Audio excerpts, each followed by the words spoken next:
Suturing and stapling.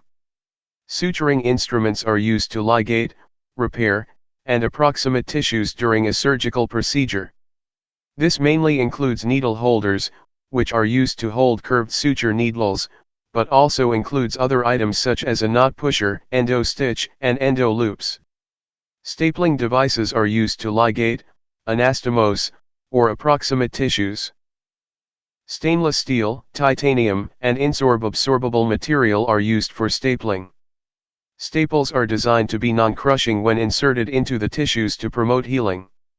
A non-disposable stapler uses disposable stapling cartridges that have to be assembled during setup. Disposable staplers are assembled, packaged, and sterilized by the manufacturer. They are designed to be reloaded with a new cartridge for multiple uses on the same patient. Some examples of stapling devices are skin staplers, ligating clips, linear cutters, and intraluminal staplers.